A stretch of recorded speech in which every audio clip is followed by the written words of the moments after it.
Bom, inicialmente, boa tarde a todos e todas. É uma satisfação muito grande estar aqui. Agradeço o convite do Diego, trocamos, né, algumas mensagens nesse meio tempo, a satisfação. Estendo, então, todos os meus cumprimentos, né, aos professores Bruno, Alcione, que estão aí representando, né, a Universidade Federal da Fronteira Sul e as outras universidades que vocês relataram, que estão os outros participantes, alunos, profissionais, né, de outras universidades e outros locais também. Uma satisfação muito grande, tá? Eu agradeço novamente o convite. Bom, com relação ao tema que nós vamos abordar, essa é uma época que a gente tem discutido muito a questão sanitária, higiênica do saneamento, o papel do saneamento na prevenção das doenças, está tudo tão em evidência, então tem uma motivação muito grande para conversarmos de vários assuntos, o marco regulatório do saneamento, tudo isso. Mas ainda continua com espaço para algumas discussões pontuais, né? Eu tenho participado de outros eventos também, aí na semana passada estava também numa apresentação sobre uma opção tecnológica bastante simplificada, que é das uétanas verticais, o sistema francês para tratamento de pequenas comunidades no meio rural. Agora eu mudo radicalmente, vou para o outro extremo, lodos ativados, que foi o tema sugerido pelo Diego e pelos colegas dele, imagino, né, que foi solicitado que eu fizesse uma apresentação. Então, está ótimo. Não vamos aqui apresentar equações, modelos de dimensionamento, nada, é apenas uma visão geral do processo de tratamento de esgotos por lodos ativados, uma discussão de alguns aspectos, uma comparação do seu desempenho comparado com outros processos de tratamento de esgotos. Então, ótimo. Vamos começar, então, utilizando dados do Atlas Esgotos da ANA, o Atlas Despoluição de Bacias Hidrográficas, né, da Agência Nacional de Águas. Acredito que vários de vocês conheçam esse Atlas, já tenham consultado. É uma fonte de consulta espetacular, é um dos melhores relatórios que eu já vi, não só o relatório em si, mas depois a possibilidade que nós temos de consultar os dados de cada um dos 5.570 municípios que nós temos aqui no Brasil. Então, muito bem explicado. Quem ainda não acessou esse Atlas, sim, eu faço um convite bastante forte mesmo de que visite esse Atlas, porque é muito legal. Busque um município de interesse de vocês, tem lá um croquis de como que é o sistema de esgotamento sanitário, né, os grandes itens, qual que é a vazão de esgotos coletada, a vazão que não é coletada, a vazão tratada, a vazão que cai no corpo d'água receptor, uma pequena avaliação do impacto do lançamento de esgotos no corpo d'água receptor, uma análise prospectiva de quanto que nós temos que gastar nesse município para cumprir com as metas de saneamento. Então, algo espetacular. Bom, do Atlas Esgotos, nós vamos utilizar um aspecto específico, que é do levantamento dos processos de tratamento de esgotos que ele tem. Então, ele fez um levantamento de todas as ETs existentes no Brasil. Vale lembrar, as ETs que estão no Atlas Esgotos da ANA são as ETs das sedes municipais, então não tem tratamento de esgotos dos distritos. Até foi ampliado recentemente o número de ETs, questão de poucos, 1 ou 2 meses atrás, então eu não sei se já abriram para distritos, mas a primeira versão que nós temos, né, é essa. Então só as sedes dos municípios, não entram aqui os processos de tratamento de esgotos de condomínios, shopping centers, instituições, hospitais, indústrias, nada disso. Os esgotos municipais das sedes de cada município. Ora, vamos lá então. Quais são os processos de tratamento mais utilizados? Nós fizemos aqui um agrupamento dos principais processos. Aqui é pelo número de ETs e aqui as principais variantes, os principais grandes grupos que nós temos. Lagoas de estabilização.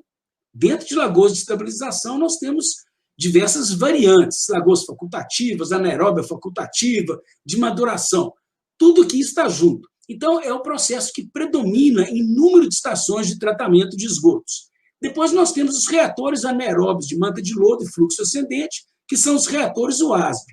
Eles sozinhos e também eles acompanhados por alguma forma de pós-tratamento. Porque os reatores UASB sozinhos, eles, na maioria das situações, eles não cumprem com os padrões do corpo d'água receptor e também com os padrões de lançamento estaduais, caso existentes. Então, normalmente, eles precisam de uma etapa de pós-tratamento que vai melhorar a qualidade do efluente. Temos aqui lodos ativados, 291. Então, ele está perdendo aqui em número de estações, né? É o quarto processo utilizado em número de ETs, e aqui outros processos. Bem, quando nós olhamos essa mesma estatística, mas ao invés de número de estações, a população dessas sedes municipais que têm os seus esgotos tratados por algum desses processos, a situação muda um pouquinho.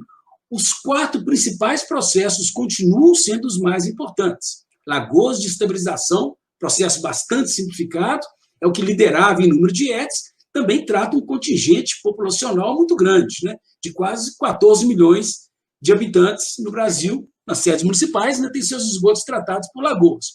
Os reatores UASB sozinhos e os reatores UASB seguidos por alguma forma de pós-tratamento.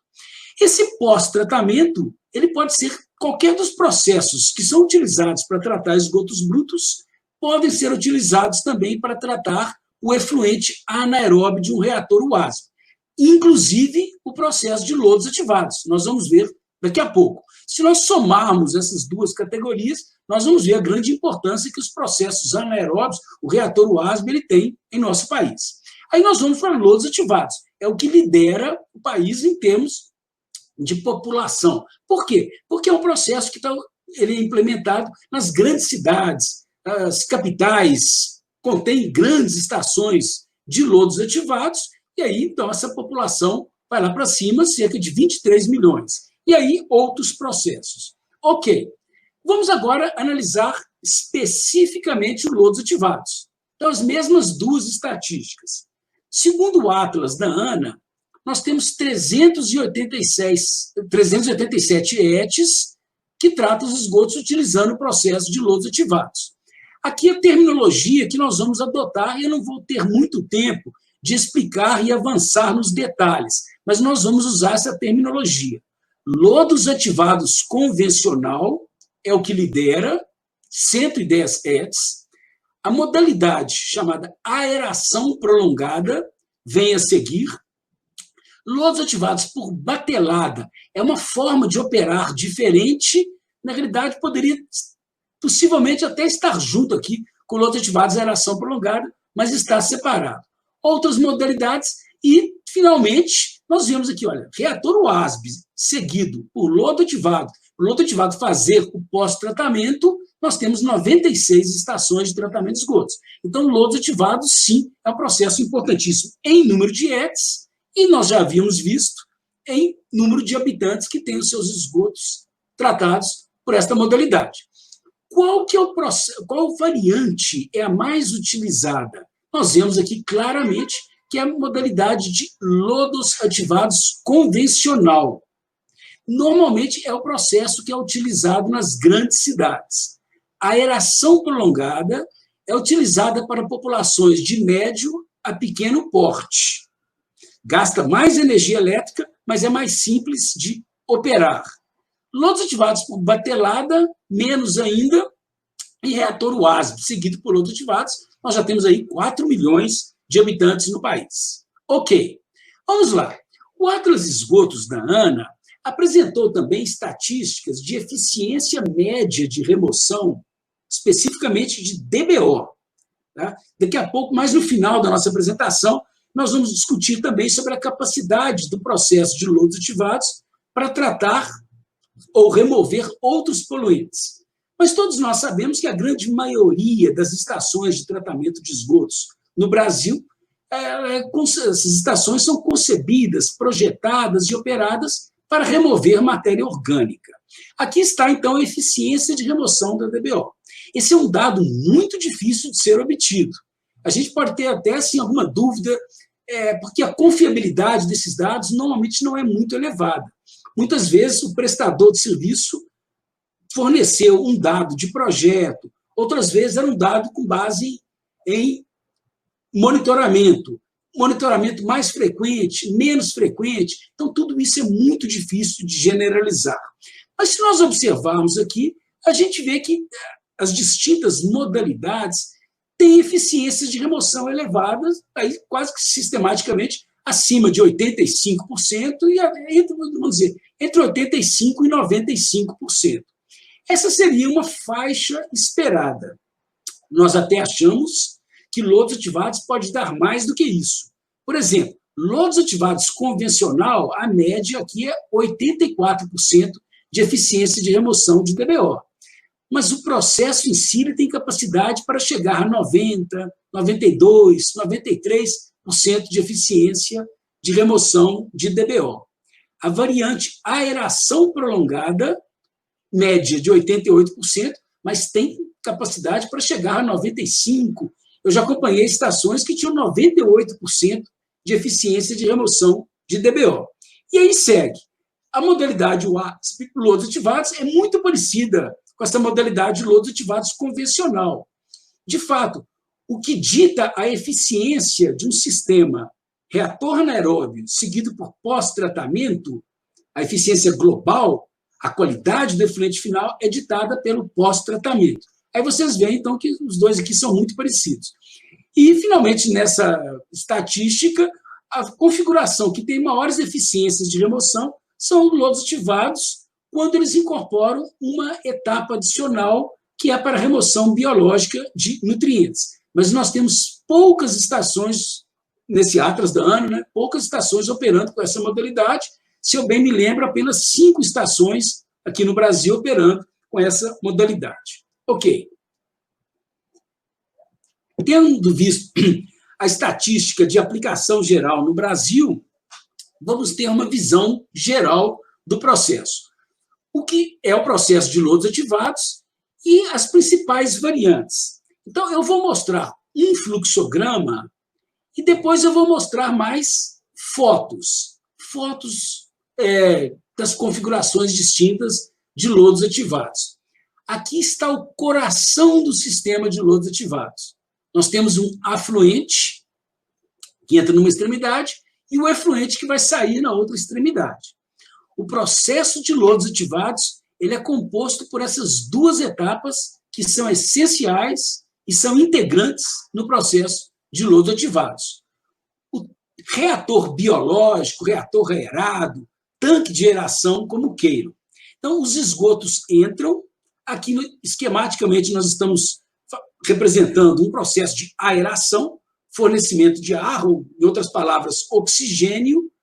Então, nós temos matéria orgânica, oxigênio, a biomassa se desenvolve, bactérias, protozoários e outros organismos, mas principalmente as bactérias, que são as principais responsáveis pelo tratamento biológico de esgotos, elas vão crescer porque elas têm alimento e elas têm oxigênio, as bactérias aeróbias. Ora, aqui são criadas condições ambientais favoráveis, então, à proliferação da população bacteriana. Se nós lançássemos esse efluente diretamente no corpo d'água receptor, nós teríamos, sim, removido a matéria orgânica, boa parte da matéria orgânica presente nos esgotos brutos, mas nós teríamos produzido também um outro tipo de matéria orgânica. Uma matéria orgânica que foi fabricada, produzida neste reator biológico. É a matéria orgânica associada às bactérias, à biomassa.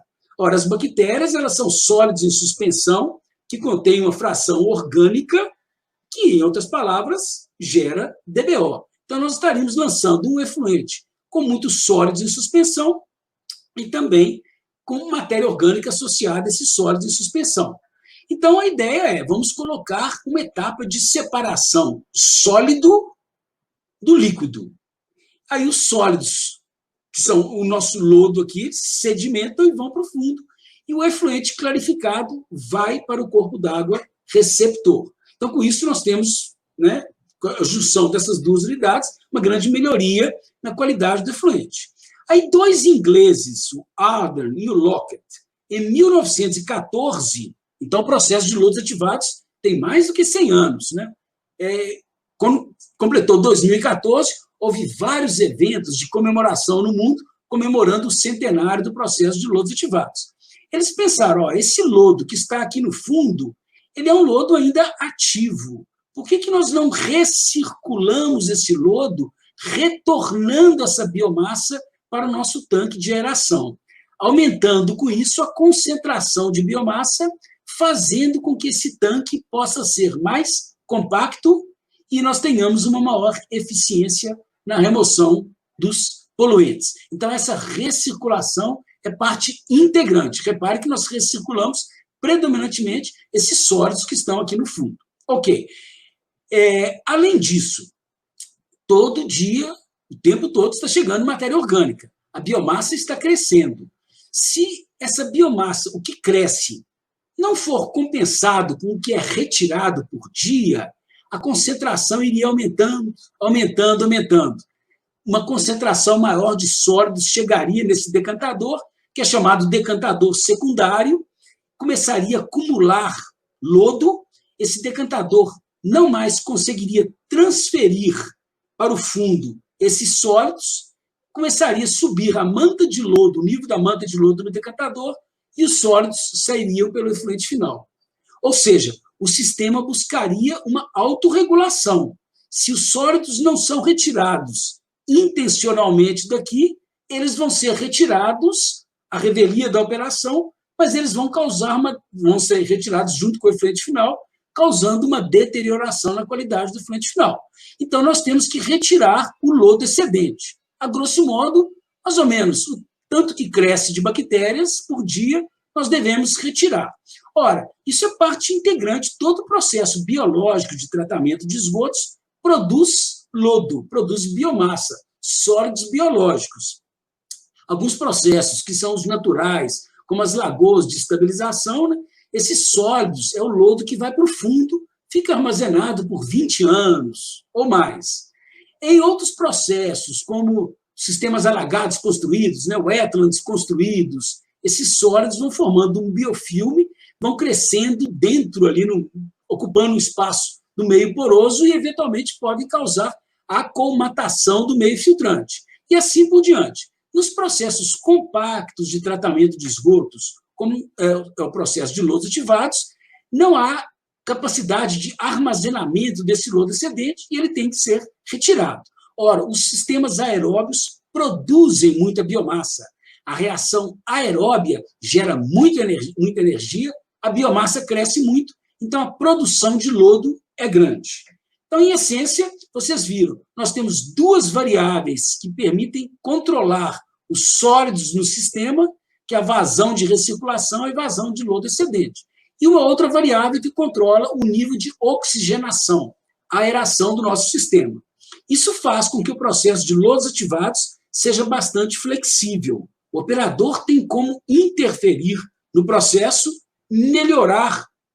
para melhorar o desempenho, eventualmente até diminuir gastos energéticos. Mas, por outro lado, o que combina com flexibilidade é também um outro olhar, seria também uma maior complexidade operacional. A equipe operacional tem que saber como praticar esse descarte, qual a vazão a ser descartada, quanto recircular, como fornecer esse oxigênio, esse ar, ainda mais que aqui gasta muita energia elétrica. Então, é um processo sofisticado, o que explica que ele é utilizado principalmente, né, em cidades de médio a grande porte. Vamos ver agora algumas fotos. Aqui nós temos, então, a variante de aeração prolongada. Começo por ela, porque ela é a mais simples. Nós estamos vendo aqui uma ET para 10 mil habitantes, com essa modalidade de aeração prolongada. O que nós vemos? Aqui entra o esgoto bruto, passa por um tratamento preliminar, e aqui nós temos o tanque de aeração. Nós estamos vendo aqui, ele tem dois aeradores mecânicos superficiais, eles estão girando aqui, eles causam uma turbulência grande, que faz com que o ar da atmosfera entre, o oxigênio se dissolva na massa líquida. Além disso, essa capacidade de mistura que eles têm impede com que a biomassa sedimente e vá para o fundo. Toda a biomassa está dispersa no meio líquido, está disponível, apta por receber mais matéria orgânica. Depois, nós vemos o decantador secundário. Aqui foi exatamente o fluxograma que nós vimos no slide passado. Aqui nós temos, vai ser difícil vocês enxergarem, mas tem uma bomba que faz a recirculação do lodo, o lodo entra nessa extremidade daqui. Então, a etapa biológica é apenas essa. O lodo excedente é retirado e vai aqui para essa etapa de secagem natural, representada por leitos de secagem. Então, essa é a configuração da aeração prolongada. Algumas características importantes da aeração prolongada. os tanques de aeração são maiores comparados com o que nós vamos ver a seguir, que são os lodos ativados convencional. Em outras palavras, nós temos mais massa de biomassa. Isso faz com que nós tenhamos muita biomassa para receber a matéria orgânica que chega pelo esgoto bruto. É um sistema, então, altamente eficiente. Tem muita biomassa, muitos sólidos biológicos ávidos por alimento. A rigor, falta alimento para todos esses sólidos biológicos. Então, como eles vão pegar toda a matéria orgânica, quase toda a matéria orgânica disponível, vai sair no efluente final contendo pouca matéria orgânica. Mas é muita biomassa respirando, consumindo energia elétrica. Então, o consumo de energia elétrica é mais elevado aqui. Como falta alimento, porque tem tanta biomassa utilizando esse alimento, elas começam a se autodigerir. Falta alimento externo, elas vão consumir as próprias reservas de matéria orgânica intracelulares, algumas aí vão morrer, vai ter a lise celular, vão desprender a matéria orgânica para o meio líquido, que vai servir de alimento para outras bactérias, etc, etc. Isso faz com que esse lodo já saia o que nós chamamos de lodo digerido. É um processo de estabilização do lodo. Então, ele pode ir e vai direto para o leito de secagem. Então, essa é a configuração da aeração prolongada. Vamos agora comparar com essa outra configuração, que é de lodos ativados convencional.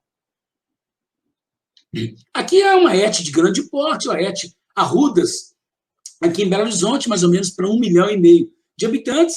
Então, não vamos analisar a questão do porte, vamos analisar apenas o fluxograma. Aqui está o tanque de aeração e aqui estão os decantadores secundários. Nesse caso aqui são decantadores circulares, como poderiam ter sido retangulares também. O tanque de aeração aqui é diferente, nós vamos ver outros slides mais para frente, a aeração dele que a gente chama de ar difuso. Mas nada disso é o que caracteriza a diferença entre lodos ativados convencional e aeração prolongada. Se nós tivéssemos a aeração prolongada, esse tanque de aeração seria bem maior, muito mais biomassa para receber a matéria orgânica. Tá? O consumo energético seria maior.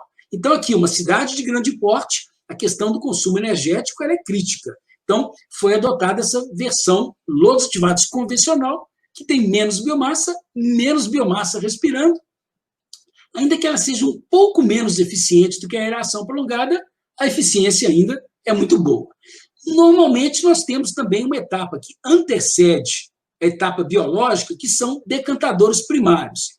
Eu posso não ter, é uma opção. A maioria das estações tem essa etapa de decantador primário, porque você remove, de uma forma simplificada, gratuita, os sólidos em suspensão sedimentáveis, eles vão para o fundo, diminui mais ou menos aí 30% da DBO, então nós vamos tratar aqui apenas cerca de 70% da DBO.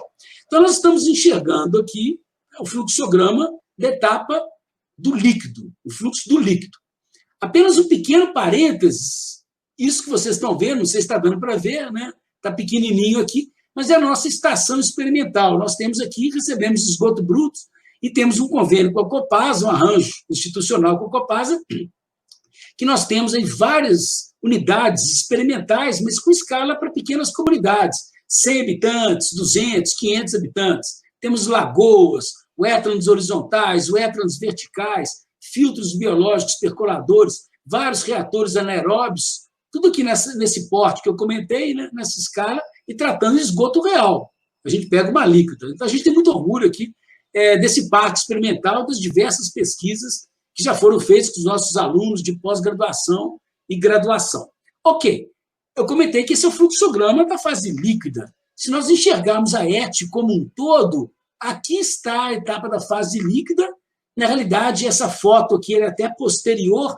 A ET Arrudas sofreu uma ampliação. Vocês estão vendo aqui 3 tanques de aeração. Mas o que eu queria comentar é que, olha, a fase sólida é importante. O tratamento do lodo gerado, lodo excedente, gerado no processo de lodos ativados. O lodo primário, que é retirado dos decantadores primários, e o lodo biológico, que é retirado dessa etapa, compõe o lodo que segue para toda essa etapa. Nem vai dar tempo de nós falarmos sobre essa etapa de tratamento da fase sólida, mas ela basicamente ela incorpora as etapas de adensamento do lodo, ou seja, remover água para tornar o lodo mais concentrado, digestão, ou seja, converter a biomassa que está lá, que ainda contém muita matéria orgânica na sua constituição, você vai fazer essa digestão para que essa biomassa se autodigira e vai produzir um lodo com menos matéria orgânica, um lodo que não vai gerar problemas de maus odores nas etapas seguintes do tratamento. E depois aqui são os digestores, né? Depois nós temos a etapa de secagem, que é no outro prédio, que é a secagem mecanizada. Então, tudo isso aqui bastante complexo e é uma parte integrante do processo de lodos ativados. Ok, nossa, agora ficou mais complicado ainda. Aqui nós estamos vendo, em Brasília, aqui é o Lago Paranoá, e nós temos várias estações de tratamento de esgotos, e essas duas aqui são as mais importantes, a ET Sul e a ET Norte, que lançam seus efluentes diretamente no Lago Paranoá. E o Lago Paranoá, né, as estações, desde o início de Brasília, na década de 60, nós já tínhamos estações de tratamento de esgotos lá, mas elas foram concebidas para remover matéria orgânica. Era o que se conhecia na época. Mas o Lago Paranoá foi ficando eutrofizado. Por questão de matéria orgânica, não. Por causa do nitrogênio e do fósforo dos esgotos. Foi muito estudado o Lago Paranoá. A eutrofização é um lago muito nobre, porque nós temos aqui residências, temos ministérios, residências de ministros, utilização para lazer muito grande, ministros, embaixadores, né, embaixadas, tudo no seu entorno aqui, utilização muito forte para lazer. Ele ficou altamente eutrofizado, chegaram à conclusão que as estações lá teriam que remover nitrogênio e fósforo.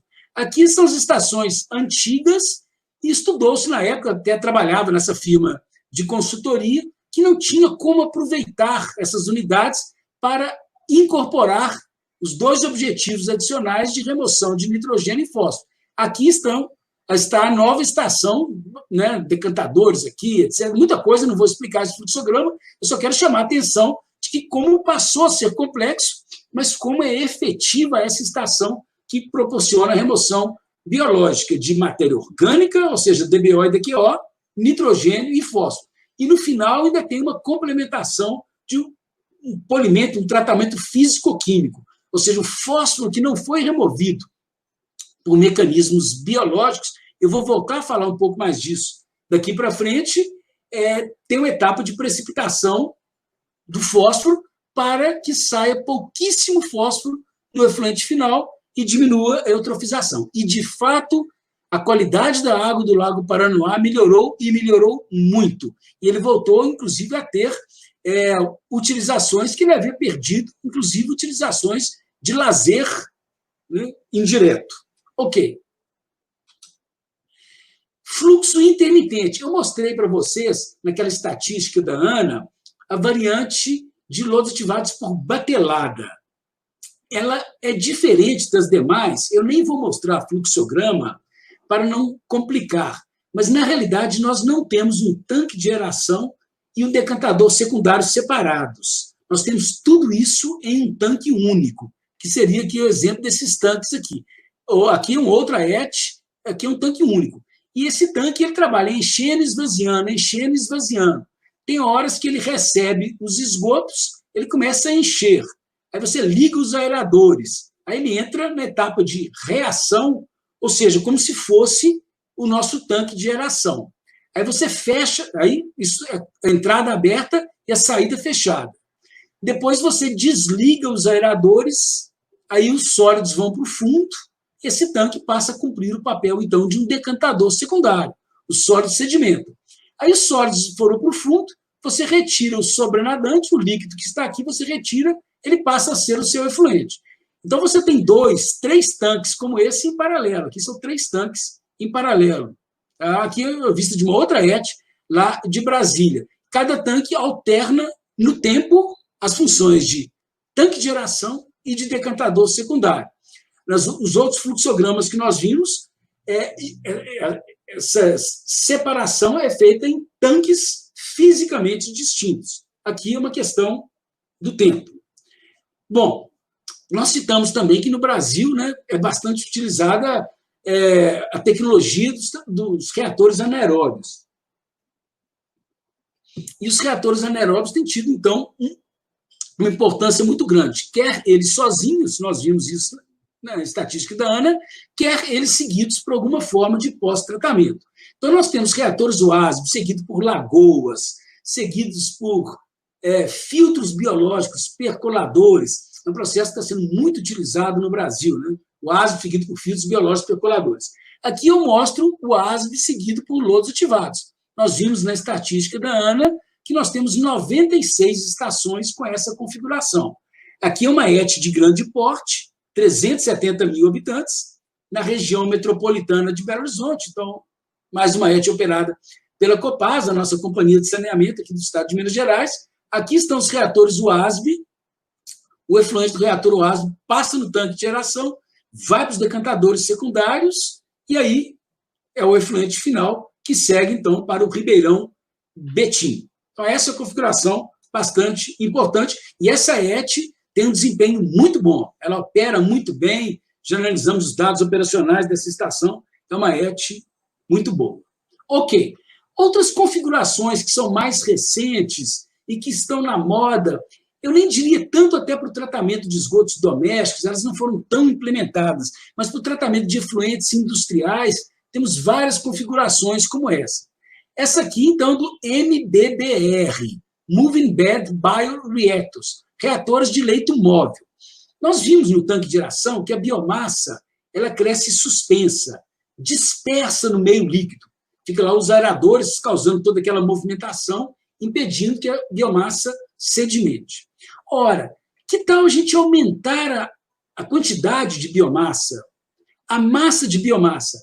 Além de nós termos biomassa suspensa, que seria essa aqui esquematicamente, nós colocamos anéis plásticos, pequenininhos, muito leves, mas eles têm uma elevadíssima área superficial. No entorno desses anéis plásticos vai haver crescimento de biomassa. Então, crescimento de um biofilme.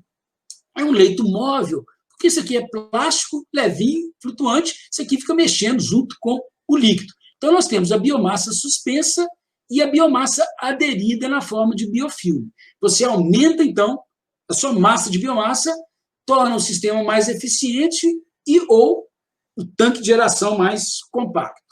Uma outra variante que tem crescido muito em utilização são os reatores, os bioreatores de membranas, ou MBR. A gente tem utilizado muito essas siglas em inglês aqui no Brasil, que seriam os Membrane Bioreactors. Aqui nós temos o nosso tanque de geração. Ao invés de nós termos um decantador secundário, que é uma etapa de separação sólido-líquido, nós vamos ter uma etapa de separação sólido-líquido extremamente eficiente, que é através de membranas. Ou seja, o efluente sai daqui do tanque de geração. Ao invés dele ir para um decantador secundário, ele é forçado a passar por essas membranas, que têm aberturas diminutas, então apenas sólidos dissolvidos que vão passar pela membrana. Os sólidos maiores são sólidos em suspensão, eles vão ficar retidos, aí tem várias estratégias, pode haver o retorno aqui, esse conjunto aqui ele pode ser interno ao tanque de geração, mas a mensagem principal é essa: o efluente final sai isento de sólidos em suspensão, o que é um atributo muito bom. Então, nós vamos ter, né, apenas sólidos dissolvidos. Então, nós não temos sólidos em suspensão, DBO particulada, DQO particulada.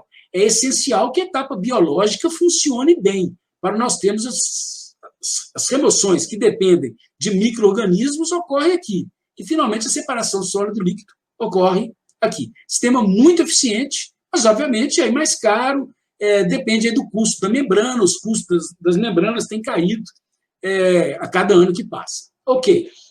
Aqui é para nós vermos que o processo de lodos ativados, como ele tem um aporte muito grande de tecnologia, ele tem uma independência maior das condições climáticas. Os processos naturais, lagoas, wetlands, rampas de escoamento superficial e outros, têm uma dependência muito grande com o clima, temperatura, radiação solar.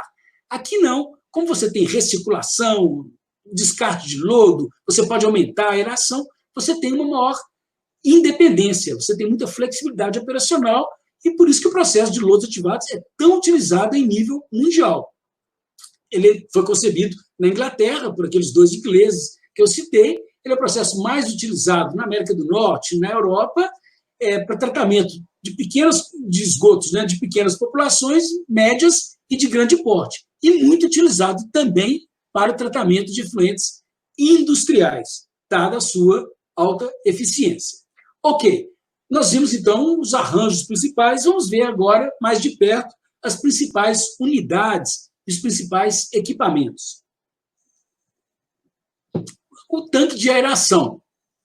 Nós temos configurações diferentes. Os tanques de aeração eles podem ser mais quadrados, pouco retangulares, se aproximam do que a gente chama de mistura completa. Eles podem ser bastante alongados, que se aproximam mais do que a gente chama de fluxo em pistão. Vocês estão vendo um tanque de aeração bem retangular, o esgoto entra por aqui, tem esse percurso.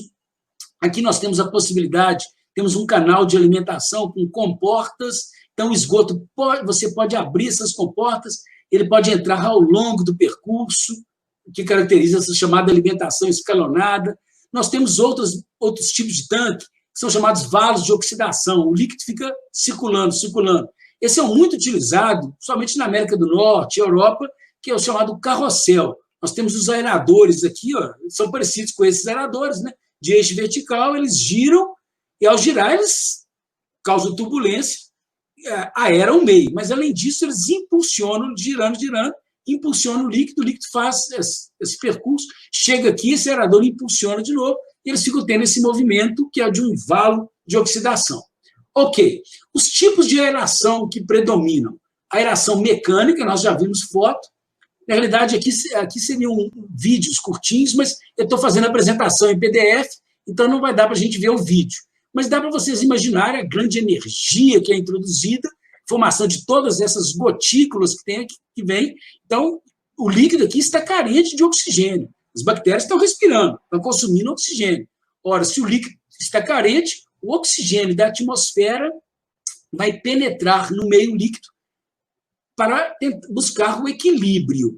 Então, essa turbulência que é gerada facilita essa penetração do oxigênio. E, além disso, como eu havia comentado, toda essa turbulência, essa grande energia, é uma energia de mistura também, que impede com que a matéria orgânica e os sólidos, a nossa biomassa, sedimentem. Eles estão sempre aqui, disponíveis no tanque de aeração para receber oxigênio, para a remoção da matéria orgânica. Esses aqui são aeradores fixos, aqui são aeradores flutuantes. Eles são apoiados em boia, eles sobem e descem, então temos essa possibilidade também. Aqui já é uma opção bem diferente. É o sistema de aeração por ar difuso. Os dois modos de aeração são muito utilizados, mas talvez, se eu puder dizer, a gente sente que o processo de ar difuso tem sido mais utilizado ultimamente. Então, vocês veem um tanque aqui que não tem nenhuma grande turbulência. Por que isso? Essas tubulações que vocês estão vendo aqui, elas transportam ar. Essa tubulação aqui desce, vocês estão vendo aqui, olha, o tanque vazio, o ar vem de sopradores, são grandes equipamentos que sopram o ar vem soprado, passa para essa tubulação, vem, desce por essas tubulações do fundo do tanque, essas ramificações laterais, e depois esse tanque vai receber o que a gente chama de difusores, que são pequenas unidades muito pequenininhas, com furos muito pequenos, por onde o ar que entra com pressão vai sair nesses furos pequenininhos, e o ar, quando esse tanque estiver cheio, milhares e milhares de bolhas de ar vão para cima, transferindo o oxigênio e, além disso, também misturando. Então, esse é um tanque que está bem misturado por causa das milhares e milhares de bolhas de ar, e está bem oxigenado também, porque a bolha de ar, no seu movimento ascendente, vai cedendo o oxigênio que vai dissolvendo na massa líquida.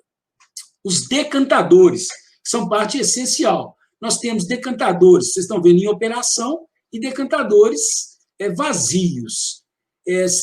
Podem ser retangulares, aqui são decantadores grandes, tem um equipamento que faz a remoção do lodo, esse equipamento está aqui, mas ele raspa a camada superficial, que costuma ter flutuantes, escuma, e raspa o lodo no fundo, como se fosse um grande rodo. Ele vem raspando o lodo para cá, e esse lodo é retirado e vai para o tratamento dos esgotos.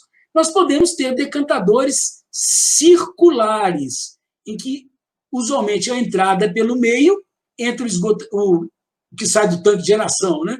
Ele entra pelo meio, se dirige para a periferia, vai sair por aqui, onde nós temos canais. O líquido simplesmente vai verter. Nesse percurso, os sólidos sedimentam e vão para o fundo. E aqui nós temos pontes raspadoras que ficam girando, girando, raspando o lodo, empurrando esse lodo para um determinado ponto, de onde ele é retirado e ele segue para o tratamento do lodo.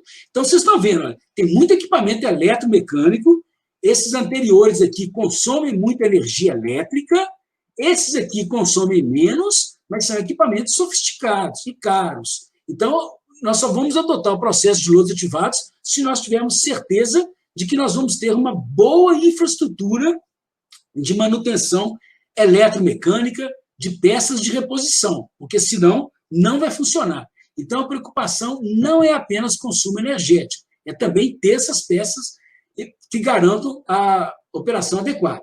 Aqui, a recirculação do lodo. Pode ser bombas tipo parafuso de Arquimedes. Vocês estão vendo aqui esquematicamente aqui a foto, né, das bombas mais antigas da história da humanidade. O lodo que chegou no fundo do decantador secundário, ele vem para cá, é bombeado para cima, de onde ele vai retornar para o tanque de geração. Você se lembra, aquela recirculação que nós temos. Então, grande parte, aqui, ó, subiu, o lodo está aqui, desce, então nós temos uma carga hidráulica, grande parte da vazão é esse lodo que vai ser retornado. E uma fração menor da vazão é aquele lodo excedente, aquela outra setinha que eu mostrei para vocês e que vai para o tratamento do lodo. Nós podemos ter também bombas submersíveis, etc. Ok. Um aspecto muito importante, aí ligado ao decantador secundário, eu poderia dizer que, no caso de tratamento de esgotos sanitários, a unidade que vai ditar a qualidade do efluente final, ou pelo menos os grandes episódios de deterioração da qualidade do efluente final, vão estar associados ao decantador secundário. Aqui nós vemos um decantador que está funcionando bem. O efluente, o líquido que está aqui, ó, ele vai passar debaixo dessa placa defletora e vai vir para cá, passar por esses vertedores. Aqui é o canal de coleta do efluente. Mas está dando para ver bem, mas o líquido sai clarificado. Esse é o nosso efluente final. Ora, mostro aqui 2 decantadores com problemas distintos. Esse aqui, a parte superficial, está coberto de escuma, que são sólidos, flutuantes, é um misto de gordura com bactérias que são muito leves, se agregam, acumulam gases na sua estrutura, no seu floco, e ficam acumulados na superfície. Se essa escuma sair no efluente final, você está deteriorando bastante a qualidade do efluente final. E aqui é um outro decantador com muita perda de sólidos. Os sólidos não estavam sedimentando bem no decantador secundário, perda de sólidos, deterioração da qualidade do efluente final. Ora, como que a gente tem essa situação aqui e essa outra aqui? O lodo vai sedimentar bem se nós tivermos condições ambientais adequadas no tanque de geração. É ele que vai formar um floco que sedimente bem.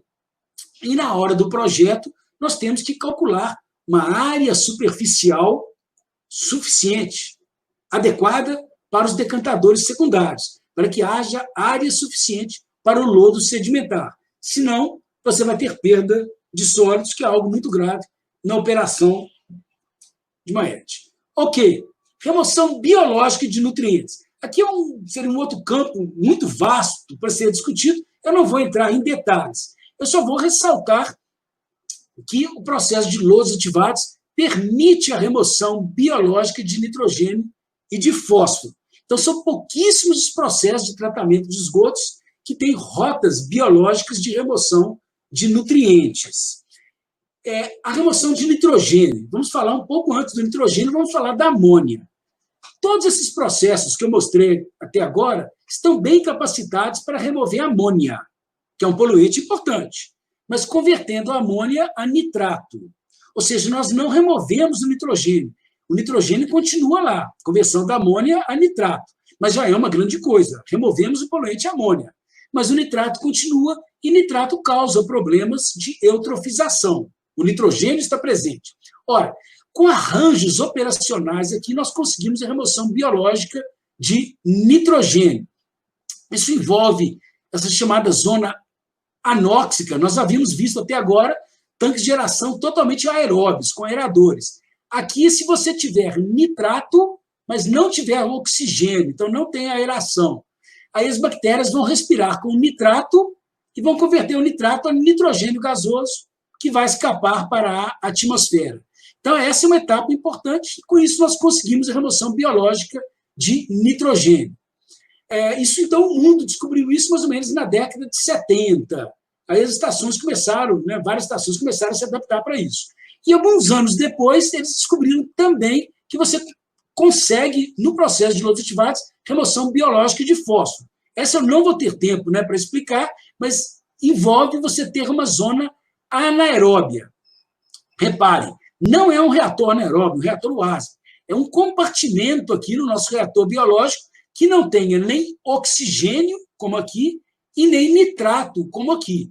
Então, descobriram que se esse lodo aqui, com as recirculações que ele tem, as bactérias aprendem que, ora, elas vão estar em condições aeróbias e depois, pouco tempo depois, em condições anaeróbias. Há um grupo de bactérias que utiliza o nitrato, pega o fósforo, o fosfato, muito mais do que elas precisariam naturalmente. Elas são organismos acumuladores de fosfato. Então, elas incorporam-se grande quantidade desse fósforo que estaria dissolvido e a gente não conseguiria remover. Então, essa é a estratégia, uma rota microbiológica brilhante. E há outras rotas microbiológicas que estão sendo pesquisadas e cada vez descobertas na remoção de nitrogênio, rotas que alguns anos atrás os livros de biologia nem comentavam sobre isso. Hoje em dia a gente já vê que é possível. Tá? Então, aqui é um mundo de pesquisa muito grande para os biólogos. E já chegando na reta final da minha apresentação, vamos fazer uma comparação muito rápida com outros processos de tratamento de esgotos. Eu vou apresentar aqui apenas uns diagramas esquemáticos. É uma interpretação pessoal minha, mas com base na experiência, dados da literatura, monitoramento de diversas estações. Então, os diagramas, nós vamos ver o seguinte: o que tiver em cor amarela é uma ET que tem apenas o reator UASB. O que for verde são ETs que têm sistema natural, lagoas de estabilização, wetlands. O azul são sistemas compactos, também chamados de intensivos, lodo ativados, filtros biológicos percoladores. E esse outro aqui é se for qualquer um desses aqui, mas com alguma complementação, uma precipitação de fósforo, a incorporação de membranas, uma desinfecção, etc. Ok, então vamos lá. Eficiência de remoção de DBO. Então, eu vou mostrar alguns gráficos esquemáticos como esse, que aqui nós colocamos eficiência de remoção e aqui alguns processos específicos. E eu sempre dou destaque aqui, a nossa palestra é sobre lodos ativados. Então, lodo ativado com reator UASB ou sem reator UASB. Eu dividi aqui também, interpretação pessoal minha, o que eu consideraria uma eficiência de remoção de DBO baixa, se fosse abaixo de 70%, intermediária, se tiver entre 70% e 85%, e se for alta, se for acima de 85%. Não vamos comparar cada processo, porque eu queria chamar atenção para alguns aspectos. Reatores UASB, apenas eles. Nós sabemos, a eficiência deles é mais baixa, essa é uma característica inerente. Então, por isso que eles, apenas eles sozinhos, normalmente não vão cumprir com padrões de lançamento, padrões de descarga de efluentes. Os processos naturais e os processos compactos são todos eles capazes de dar eficiências mais ou menos na mesma ordem de grandeza. Então, não é porque um processo é natural que ele vai ser menos eficiente. Tá? E aqui, o processo de lodos ativados, vocês estão vendo que para remoção de DBO é aquele que tem maior capacidade de remoção de matéria orgânica. Ele pode chegar a valores, inclusive, superiores a esses. Vamos ver agora a amônia. Em amônia, o meu recorte foi o seguinte: se a eficiência de remoção de amônia é inferior a 35%, eu chamei de baixa, intermediária entre 35% e 70% e alta acima de 70%. Vocês estão vendo que vários processos de tratamento de esgotos alcançam apenas uma baixa eficiência de remoção de amônia. Outros alcançam eficiências intermediárias.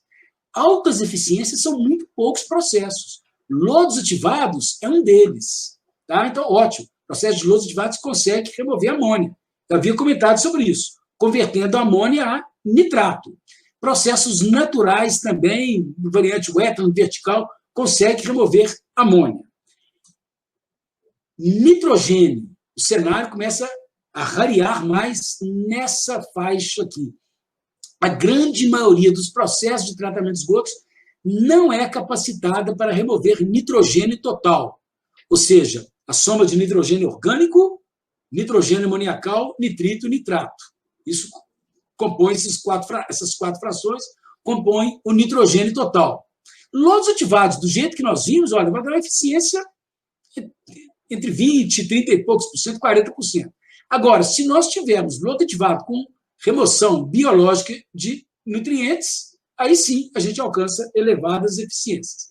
Com fósforo, algo parecido, a grande maioria dos processos de tratamento de esgotos não permite você ter sequer eficiências intermediárias. Processos naturais, que envolvem, por exemplo, lagoas rasas, seriam lagoas de maturação, por mecanismos diversos, nós conseguimos remover fósforo, mas ainda assim com eficiências relativamente baixas. Quais que permitem remoção alta? Lodo ativado, com remoção biológica de nutrientes, desde que incorpore, né, aquela zona anaeróbia, você consegue ter elevadas eficiências. E, sim, se você tiver uma precipitação, adiciona um produto químico que precipita o fósforo. E também se você tiver uma flotação. Aí são processos físico-químicos. E, então, Escherichia coli. Agora vamos ao indicador da presença de organismos patogênicos. Aqui nós vemos uma distinção clara entre processos compactos e os processos naturais. Os processos naturais, como eles envolvem maiores tempos de detenção hidráulica, maior exposição a fatores ambientais desfavoráveis aos organismos patogênicos, eles são mais eficientes do que os sistemas mais compactos, como lodos ativados e vários filtros biológicos percoladores, reatores WASB, etc. Aqui a eficiência de remoção está expressa como unidades logarítmicas removidas, ou seja, uma unidade log é como se fosse uma eficiência de 90%, aqui 99%, aqui 99,9%, 99,99% e assim por diante. São pouquíssimos processos que permitem uma elevada eficiência. Lagoas de maturação, sim. As lagoas de maturação existem para remover organismos patogênicos. E nós podemos ter uma altíssima eficiência se nós tivermos desinfecção, radiação ultravioleta, cloração, ozonização ou uma barreira física, como, por exemplo, as membranas, que eu citei para vocês. Então, isso dá um panorama geral sobre a capacidade dos diversos processos de tratamento de esgotos em removerem esses distintos poluentes. Como eu disse, normalmente a gente centra muito na DBO, mas nós temos que lembrar, nós temos, sim, outros poluentes e cada vez mais nós somos cobrados a remover esses outros poluentes. E cada vez mais outros que eu nem abordei aqui, que seriam micropoluentes orgânicos e inorgânicos, eles entram na agenda e a gente passa a ter também que incorporá-los, incorporar a sua remoção nos nossos processos de tratamento de esgotos.